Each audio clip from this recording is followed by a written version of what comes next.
These are the strange promptings of the imagination. These are the whisperings of the gods and the demons. Now, most intelligence that has arisen in the universe, even if we imagine the universe as just an ocean of intelligence, most of it is too old, too to the right or too to the left for us to even be able to cognize as intelligence. I mean, termites don't talk to gods. Bacteria don't talk to univac. To have an I-thou relationship, you have to at least be in the same general universe of shared assumptions.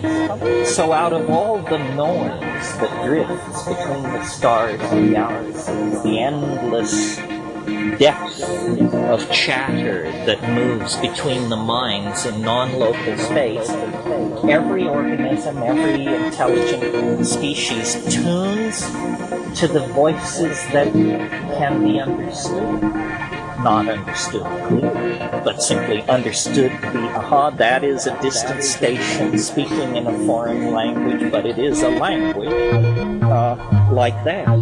And this, I think, is what shamanism is all about. And this is what these psychedelics are all about. We're not getting into the details of our birth trauma or the fractal waves of firing of the nervous system, or ultimately even into the dynamics of the psychology of the Gaians around.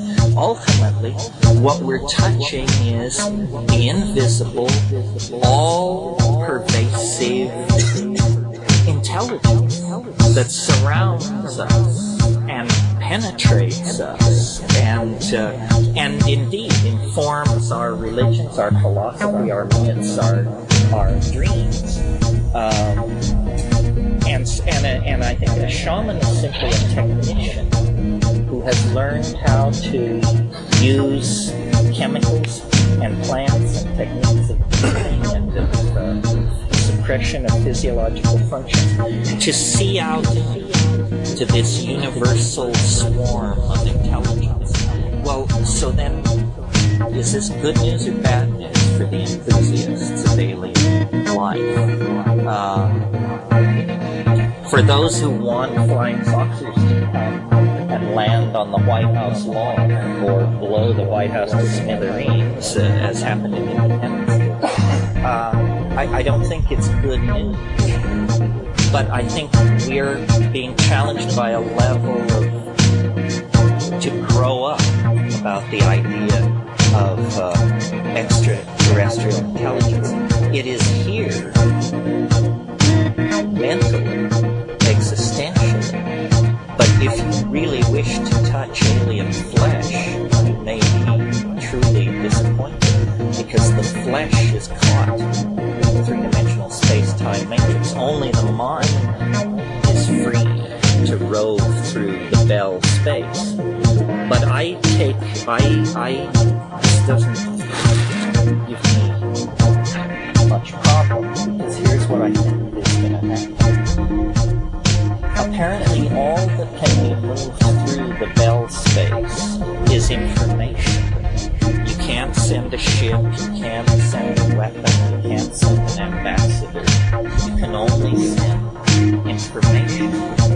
But it turns out that's enough, because we're on the brink of creating worlds of pure information.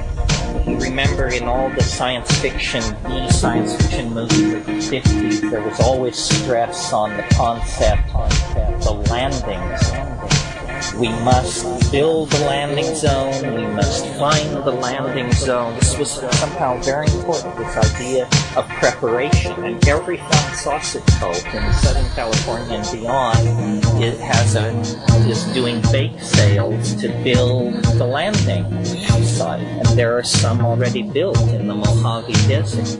Well, so what is this?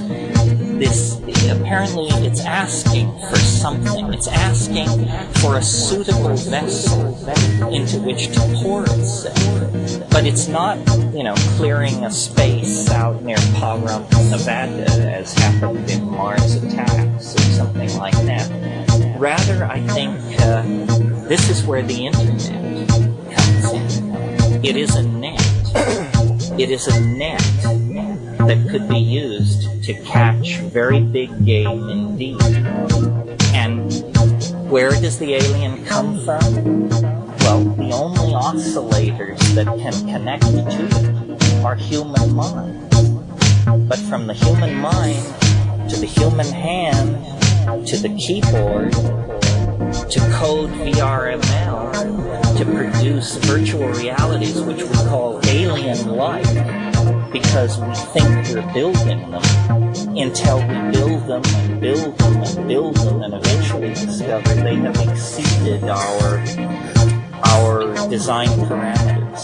They have exceeded our own ability to imagine what alien means, and yet they're still unfolding and exfoliating. So this is where I think the alien intelligence will come from.